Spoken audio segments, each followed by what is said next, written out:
What does it take to make workshops work? And how can we facilitate collaboration that sticks and leads to results? My name is Miriam Hatness, and with the Workshops Work podcast, I'm on a mission to find the magic ingredient that make workshops work. Today with me on the show is Nadja Petranovskaja. She's the founder of WonderCards, and we're talking about facilitation without agenda, which does not mean facilitation without structure. So stay tuned. And by the way, if you don't have pen and paper at hand to take your own notes, why don't you visit workshops.work, find my one-page summary that you can download for free. Now enjoy the show. Nadja, good to have you here. Yeah, hi Miriam. What's on your mind right now?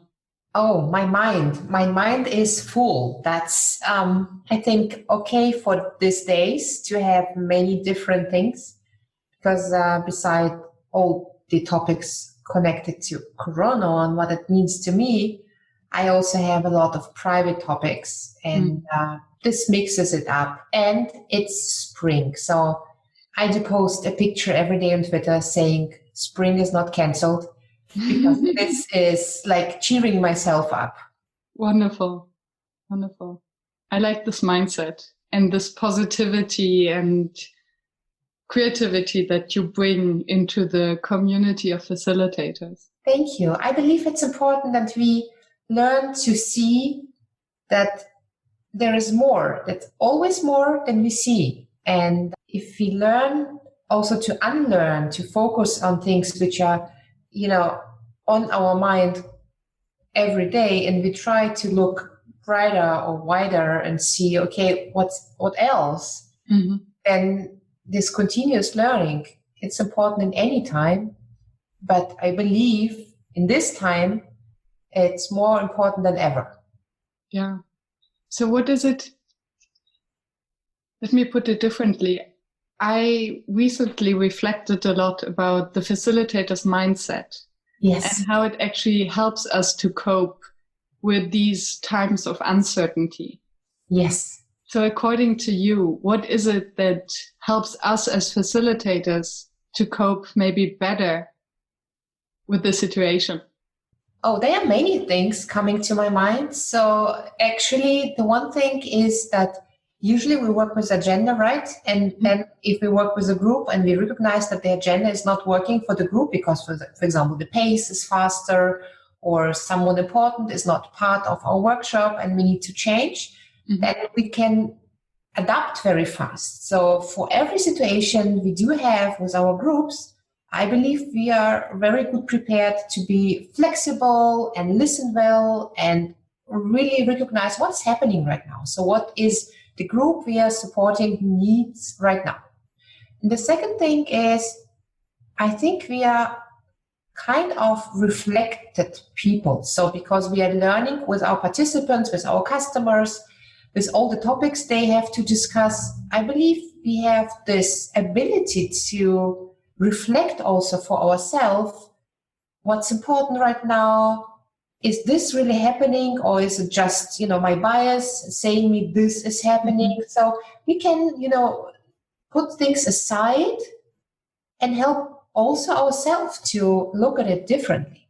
And one thing that you just said triggers me or makes me curious. You mentioned unlearning. Yes. And from a previous conversation we had, I know that you took many courses in facilitation practice and that you are one of those who really learned the skills of what it takes to be a facilitator. Oh, yeah. 1997. And I would be very curious to hear from you. What is it that you have consciously or unconsciously unlearned? Yeah. With your facilitation practice that you have learned before in the classes or certifications that you took? Yeah, that's a good question, actually. I like your questions. You always have this, over the corner things. So one thing I also reflected with a colleague is less ego. So when I learned facilitation, really like flip chart, cards, pens, how to write all the rules. Even cards have rules. So do you take a rectangle or an oval one? For which color, for which topic? So there are tons of rules initially in this whole method thing. And this is also connected to the method and to the ego, because if I am facilitator, I know how to do this, then I'm not giving up. If the participant is writing on a red card and they should be writing on a green card, then I am telling him that this is not allowed. And I think with time we learn that color of cards doesn't matter or other things doesn't matter. So in complexity, it's good to have diversity and a bit of, less order and more something we probably see as a chaotic in the first order. And then we see how it helps the group to have all of these different things there and not from the beginning, this full structured one color stuff, because then they are in a corridor. They are not in space. So opening the space and removing the ego. I think those two things are two things I really unlearned consciously. And still I wonder whether you were now able to remove this. I love the example of the color codes and the different shapes that you used. And I wonder to what extent it's still a skill that you have practiced for so long that now you can make sense of the group's outcome, even by removing the obvious rules. So let me put it differently. You are working in your practice a lot without agenda. Yes. And with large groups and just dancing with the flow. Yes. So how do you then help them to bring structure into their outputs, into all the ideas that they generated on the rectangular and the round and all these different colors that have no rules? Yes. How do you then put it back together? I think it's a misunderstanding a bit, because if I say no agenda, it doesn't mean that we just meet and do something. No agenda means there is no upfront time schedule, which is agreed, for example, with one stakeholder for the whole group. It means that we, as a group, when we meet all together, some things are possible to prepare in advance. Some are really only possible if we meet all in the room, because then we have the energy, then we have the knowledge who is who and why it's important that we met, that we create the agenda together. And this makes the agenda more solid than if I would prepare it in advance with someone who thinks he or she knows what the group needs in the afternoon. So no agenda doesn't mean there is no structure. It means that we create the structure together. So there's a co-creation process or co-design process with the group. And even if I work with a group longer than 1-2 days, so that we know each other better, then we even open it a bit more so they can co-decide on which kind of method, for example, we should take for learning of something. Should it be something more interactive, or do they want to have more input, video or knowledge pieces? So because if they are learning together, then they feel better also what is good for us. So this ego thing, what I removed for myself, it also works with them, that the participants also recognize that in the learning process or in the process when they have to come to a decision or to something, that they need each other and they need this initial uncertainty,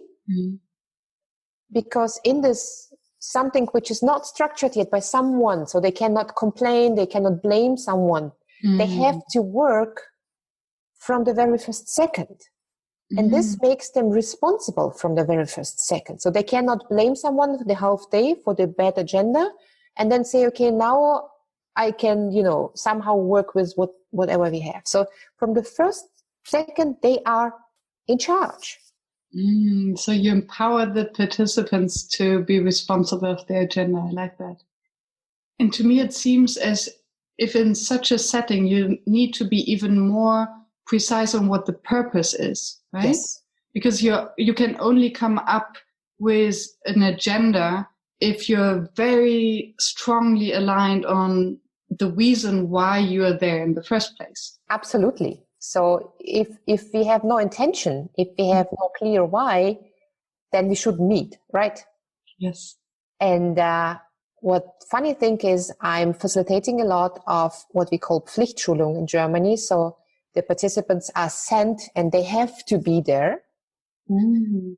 And for sure, there is why, which is not inside of the participant, but it is like something from the outer space, or someone forced them to be here. Mm-hmm.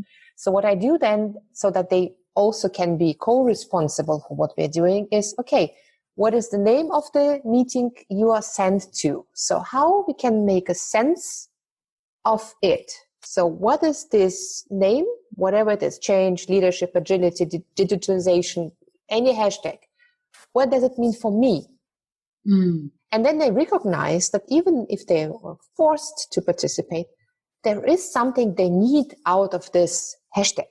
Mm-hmm. So they somehow are connected to it. Some are experts, some are first time connected to this topic, never heard, but they think it could be something useful for them in it. So before we start to do something with the topic, so I'm not working with PowerPoint, so we're not showing any slides. So before we start anything, we do the sense-giving part. And if they see the why, when everyone in the group like experience, okay, now I know why I'm here, then we start to produce the agenda, how to use the remaining time with this why in our minds.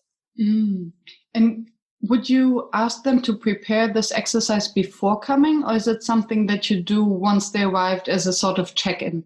It depends on the customer setting. So in some customer settings, I have no access to the people before the workshop. So they really are just sent. It's just 8 to 5 or 9 to 6. And it's just saying you have to be there because we have a huge transformation and we learn leading in change or something.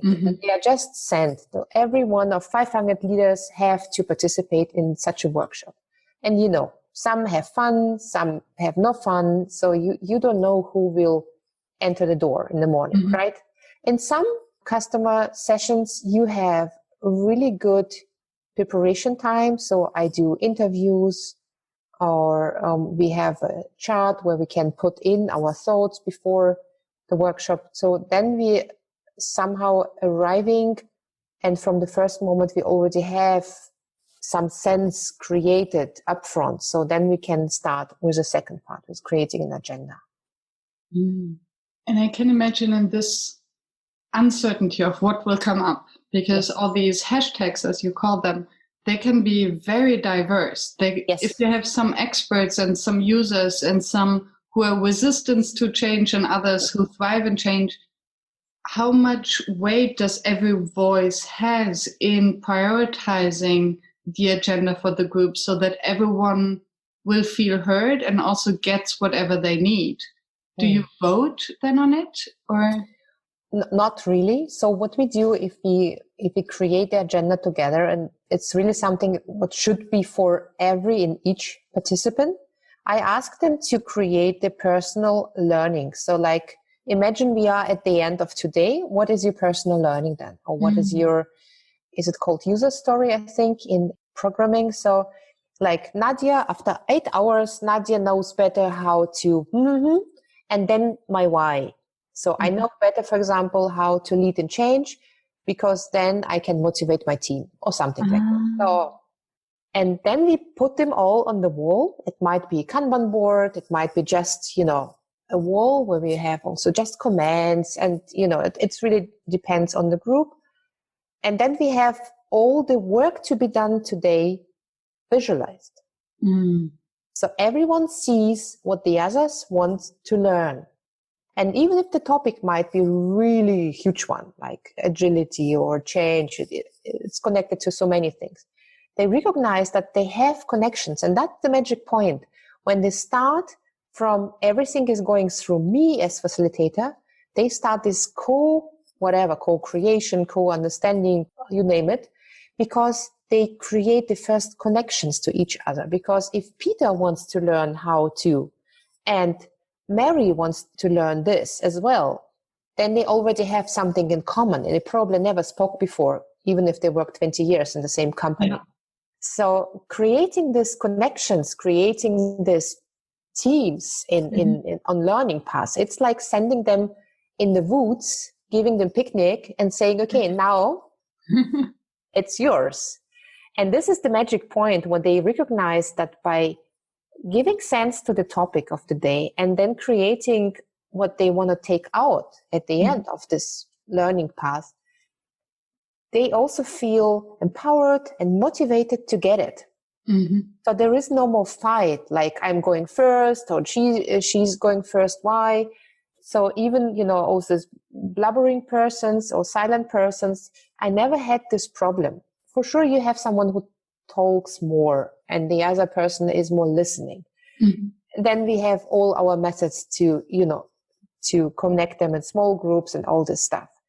But to ensure that they are walking this path together is, for me, just that easy because we have it in visual on the board. And if you work with Kanban, then we do retros like every 2 hours or something. And then they move whatever they have to move from planned to in process to done. And then we celebrate every done with a huge applause. And then they recognize how fun it is to get things done. And then I always ask, what do you need who is still here and planned and not in process yet and not in done? What do you need to move on? So is it an exercise? Is it a model? Is it a walk? Is it, whatever? And first, they don't know how to answer because if they're not familiar with this kind of workshop, they expect me to give them something so that they say, I like this, I don't like this. But if they are responsible for the learning and I ask them, what do you need? Yeah. They have to think, right? And our brain is a Google. Our brain is a searching machine. So if I ask you, Miriam, what do you need to cope with this, what we have right now in Corona times? Then your brain starts immediately to create a list. I need chocolate, I need more connections, I need more hugs, whatever. So we immediately start to create a list. And that's what I like about us, that we are, as humans, we are on the one hand very complex, and on the other hand, we are very simple. Yeah, and we're problem solvers. Yeah, which is sometimes a struggle because we jump into problem solving too fast before actually understanding the problem. Yes, we think linear. We try to find the best practice for every problem, even if we don't know exactly what it is. Exactly, and usually based on our past experiences that might be outdated or not applicable to other people. Yeah. Well. Yeah, I really like that. What is your favorite exercise when you work in putting complexity into structure? This is what I hear what you're doing. Yeah, thank you. I like simple exercises. So exercises I can do anytime, anywhere. So I can do one even now with you and the listeners can do it with them. Okay? Mm-hmm.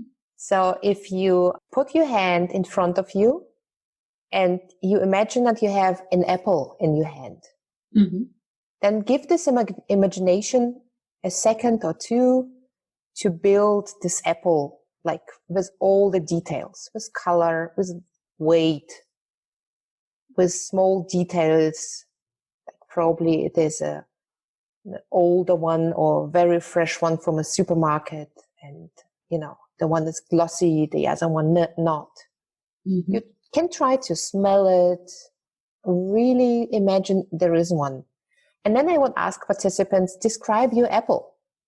And usually they are never two same apples. Mm. They are different in sizes, in colors, in where they are from supermarket or for grandma. And this is how I try to explain our biases. So if you're speaking about complex topics, everyone has a picture, but everyone has a different one. That's why it's so important that we put all the pictures on the table. Mm. And from what we got, we can decide we want to do an apple pie, cidre, whatever else. So what can we do out of all this diversity?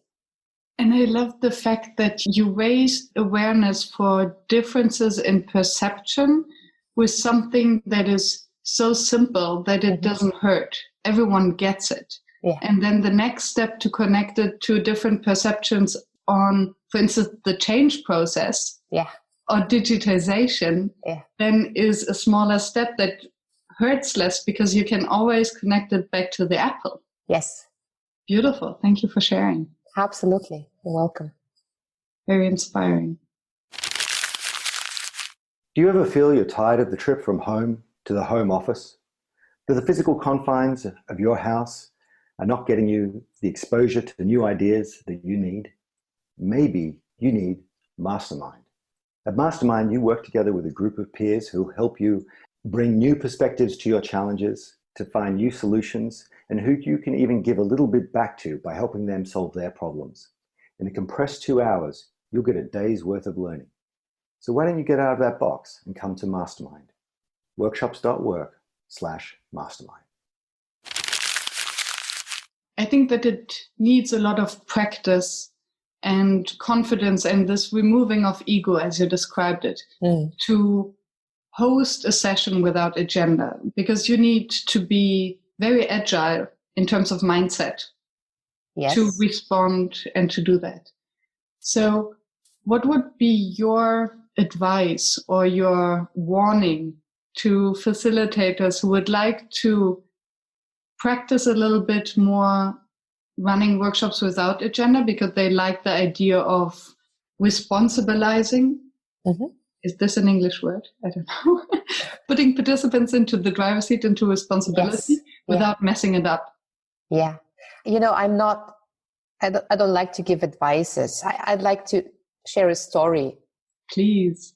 Okay. So my story is that I started my working career really very early. I was 24 and I was a fresh baked psychologist. And you can imagine if you then join the professional world, well, half of the people around you is gray haired, then it's not the easiest one to get heard and to get, somehow I'm in the room too.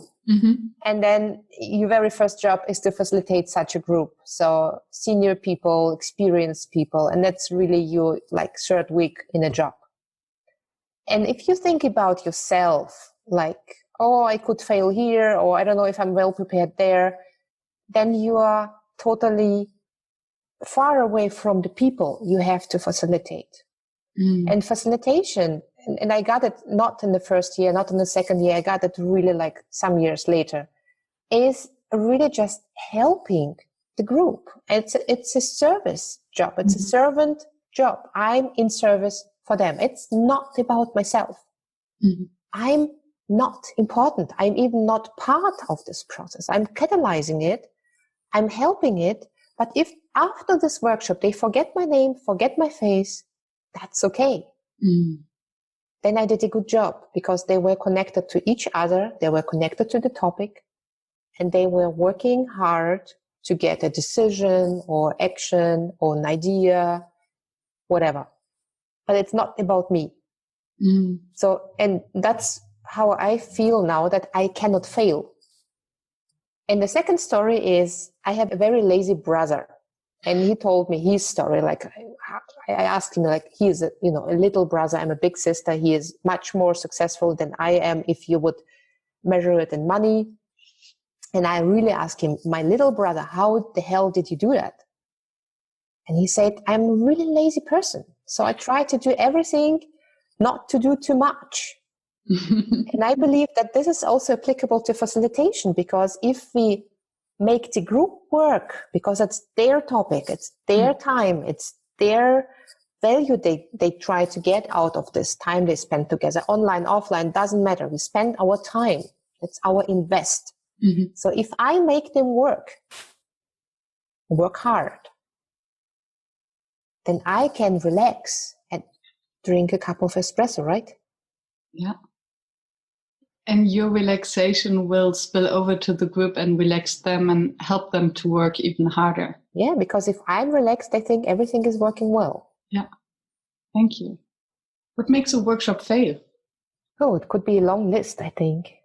So starting with ego, again, ego of not only my ego, but also ego of some participants, or ego of the stakeholder who set it up, without a proper why, just for having a workshop again, or for, spending money of the company for making it a big workshop or conference or whatever.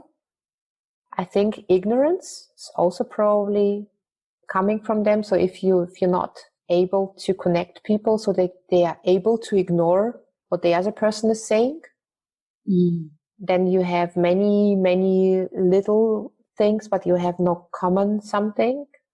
And for me, for example, it's always important that by the very first sign, if someone is ignoring someone else, really not listening, that I'm not accepting this behavior. So I do like coffee break, talk to the person, whatever is needed, but I'm not accepting this ignorance or this, and not listening to each other.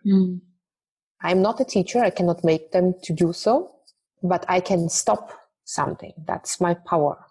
Yeah. How do they react? Are they aware of their ignorance? It's a very, very general question. So I think it's always an individual story, because I never know why, Mr. X is reacting that way to Mr. Y. They have probably a personal story in the company, or Mr. X is having a bad day. Never know. So before I have my concept in my head, I really try just to listen to this person. And sometimes it's even better the person leaves the workshop, because it's really not able to be here, and to be here with, all this mindfulness, with the energy. So sometimes it's really better to remove a person, and then it's working better. So go with the flow, right? Yeah.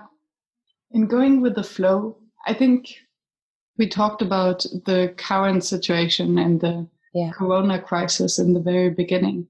So our workshop suddenly moved without further notice to the virtual space. Or to nowhere. True. Many of the workshops have been cancelled. But let's talk about happening workshops and not inexistent workshops. It's pleasure, yeah. Right? Otherwise we might miss some content. Yes. So a podcast episode about the non-existing workshops. Funny one. Yeah. An hour of silence or missed opportunities. Anyway, what have you experienced in terms of differences and adjustments you need, maybe also in your own facilitation practice, when you moved your unstructured workshops, shouldn't say unstructured workshops, not agenda workshops, highly structured but without agenda workshops, from the physical world into the virtual world? First experiences are very different.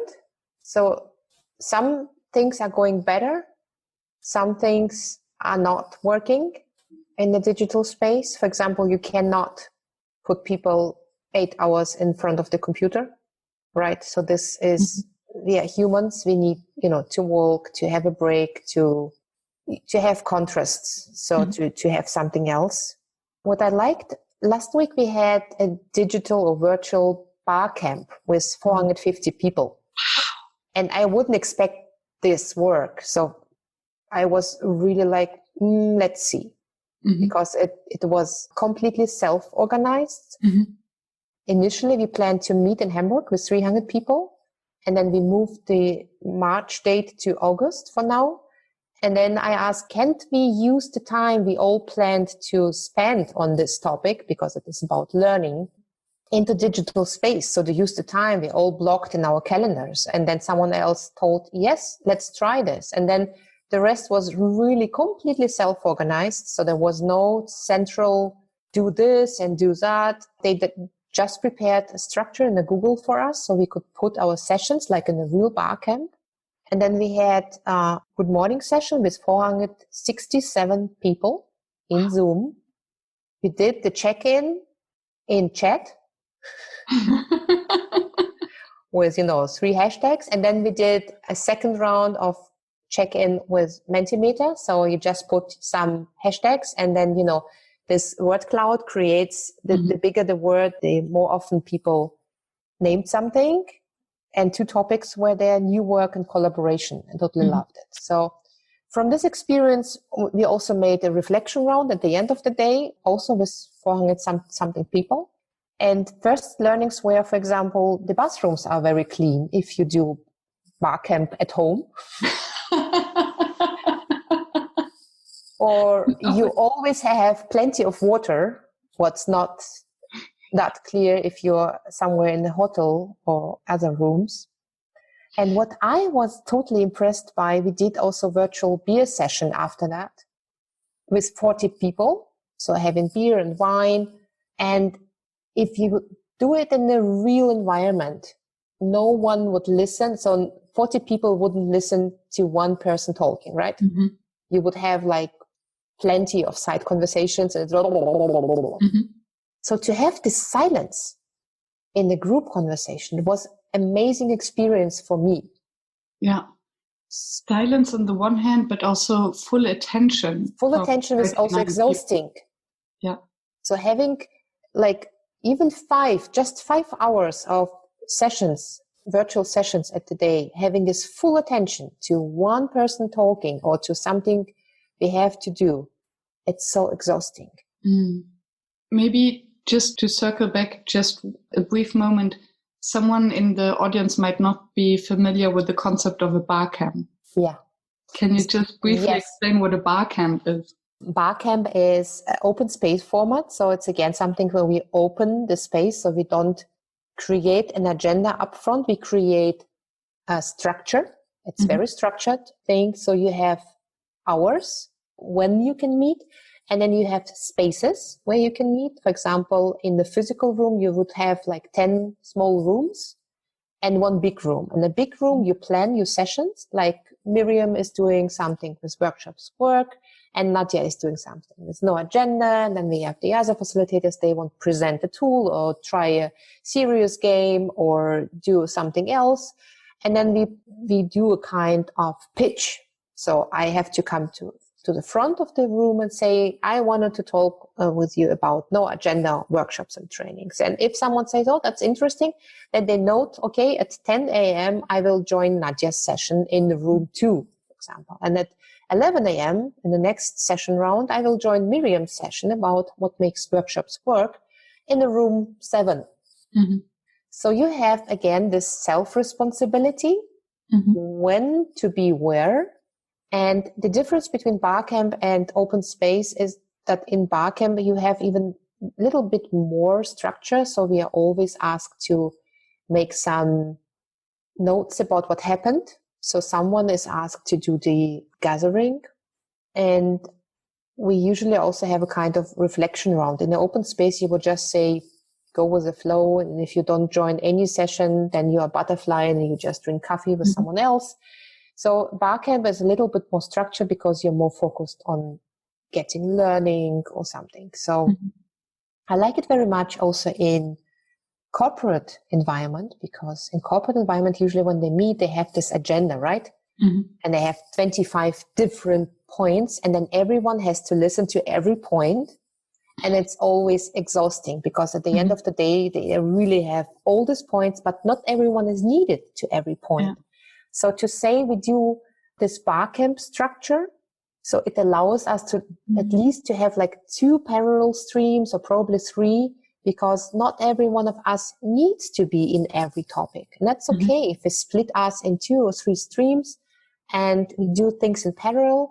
And if I'm interested in 2 parallel sessions and I need to ask a colleague to make some notes for me, so I'm learning what happened there. So what did they decide there? So I like this BarCamp format to be a format where you can do more in shorter time. What is the difference? And I really like your idea or your food for thought to use a BarCamp or more open structure even for corporate meetings. And I wonder what the difference is between BarCamp in this setting and, for instance, a World Café. World Café, as I know it, is really, you have a conversation, you walk around, so you have to be at more than, 1, 2, 3 tables. Mm-hmm. And those tables are not sessions. So you don't have a session owner. So someone who provides a topic or a question.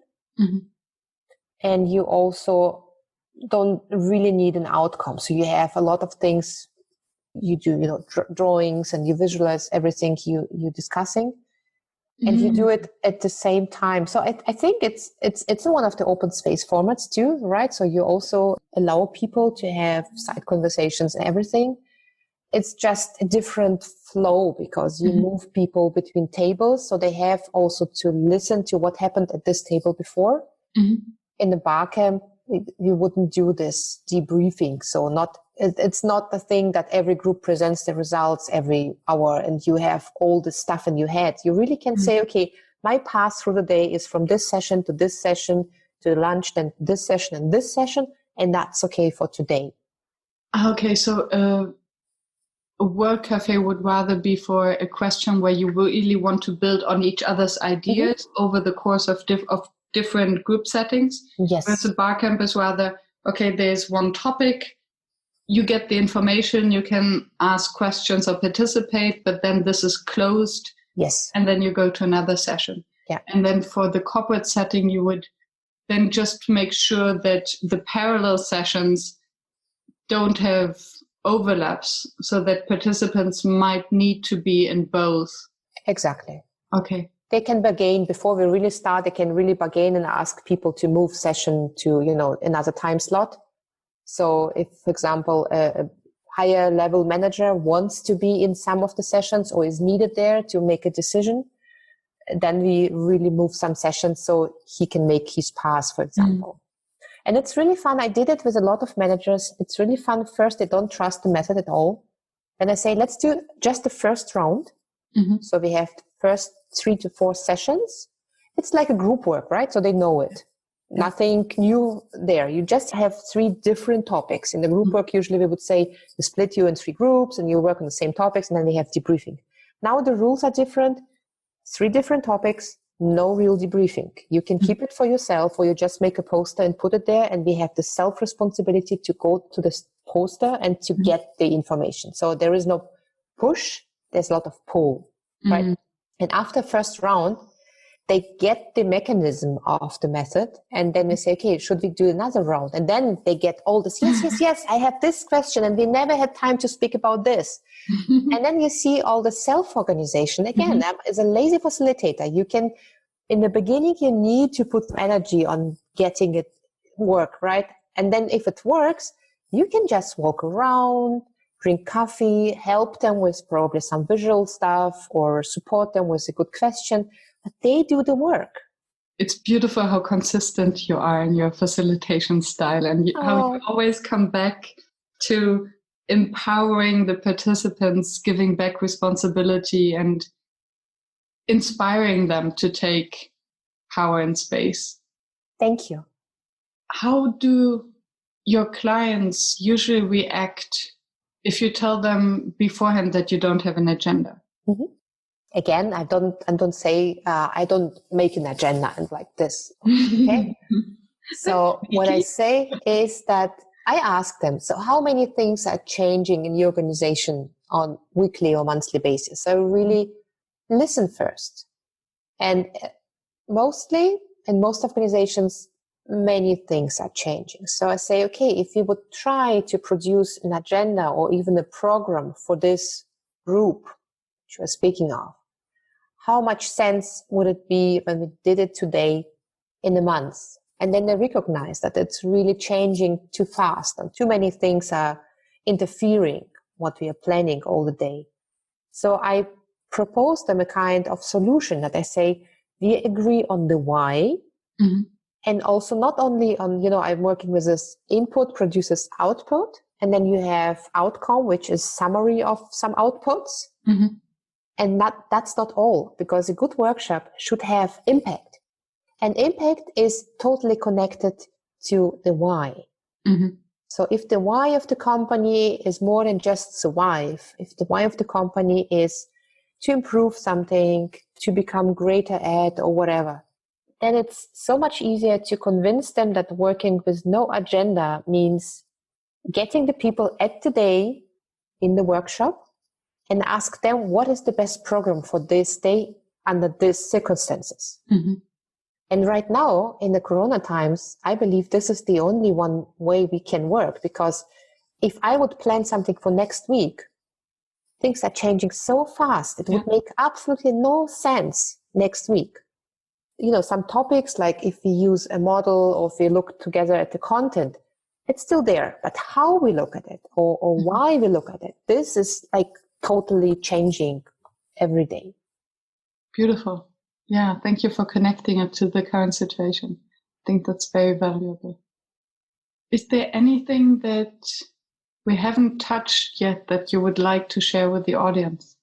I usually really listen more than I talk. It's so I'm on the other side of the fence. It's like feels strange because usually I would ask you so many questions all the time. So I think this is something I would share, that if you reflect a lot, so really just look at any moment of the day, just what is happening inside of me right now, then you can learn so much. We don't need all the books. We don't need all the blog posts. We can learn from this inner voice. Mm. So just now I've learned that talking so much within this amount of time is bringing me out of my comfort zone somehow. Mm. I'm writing a lot. I'm blogging since 2008, but I'm not that talkative usually. I'm usually in conversation, so in a dialogue. And this reflection right now also helped me to understand why I'm sitting so strange, because you cannot see it, but my feet are doing a knot. And this is showing me I'm not feeling comfortable. Oh, so listening to my body, listening to my inner voice is something we all need. We need, to give space also to our mind, not only to our head, to our brain. Yes. Although I do feel sorry that I put you into this uncomfortable position of speaking. You don't need so to. Much. I still have a last question that I just thought of, and I think it would be a pity not to ask that question. You created the WonderCards as a kind of kit to inspire facilitators to come up with new exercise and combining them. Is it something that you would have considered to have a version 2.0 that addresses virtual facilitation? And would it be, if so, would it be different? It's a nice question, and it's not the first time I'm getting it these days. So I believe that virtual or not virtual, first of all, it's about our mindset. It's not about the tool or the method or the game we are using. So WonderCards are not created as a tool set for having more tools. It's creating for the mindset of who we are as facilitators. So being this supporting person, not being one with fancy games. Mm. I think Tyagi say that it's not the number of games that count, but this impact we are creating through it. So WonderCards are really created to help the group to see each other, to help the group to learn together, to create good decisions together. So it's not just a set of tools you never have seen before. And many of them you can use online, like we did with the Apple. Apple Exercise is one of the WonderCards. Mm-hmm. So many tools and even models inside. I was really wondering, because first thing I did last week was like checking what's really helpful also in online facilitation, and many things you can do virtually, because the mindset behind this is supporting you in somehow coping with the fact that you have no flip chart, no wall, no space to move around. So you have to be creative in how you do it with a group. But the mindset is still there. So mindset is not changing if you switch from real space to virtual space. The mindset is still there. And this is why I will not do, hustling, create the something else. So some of WonderCards are available as resources for free in Session Lab. And We will add some more. We do web meetings with facilitators to support them in these times. We do writings, create sessions. So it is still the same. It doesn't feel, for me, it doesn't feel really different. Yes, we cannot be in a fancy hotel. We don't have a cookie outside in the break. We still have us in our important role as facilitators, who we are. And now I'm like getting back to my energy, because I believe as facilitators, we are more important than ever, because we help with our role, not with our fancy games or fancy, whatever, with our role, with our facilitating. So making it easier for them to create something, to come to a decision, to learn, to feel good. It's so important those days to feel good. Yeah. We can support them. So our role is more important than before Corona. And I hope we can, with this understanding, become even more self-confident and have even, more pride doing it with, wider shoulders. I don't know, it's correct in English.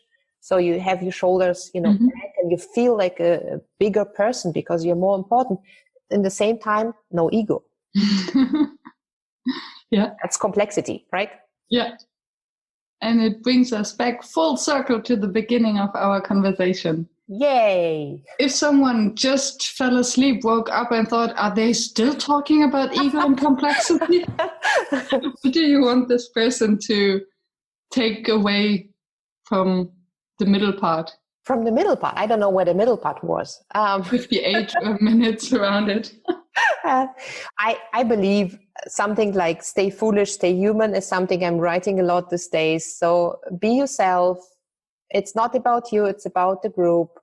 Trust in the flow, trust in the group, support them, have fun. That's one thing we should do more, even online. Less easy because I cannot dance when I'm, just in a call and no one sees me. Yeah, just be there for the group. Wonderful. Thank you so much for your time and for sharing. You're welcome. It was a pleasure to talk to you. Wonderful. Next time, more dialogue. Yes. I thought it was very conversational. Yes. I know. From your point. Wonderful. Next time with a cup of coffee. Oh, yeah. Great. All the best. Thank you for staying tuned and listening to the show. I appreciate your attention as I know how busy you are. If you enjoyed it, please subscribe and engage by sharing your comments and thoughts, and visit workshops.work to download the one-page summary. I'm looking forward to seeing you back at the next episode, and I wish you a fruitful day.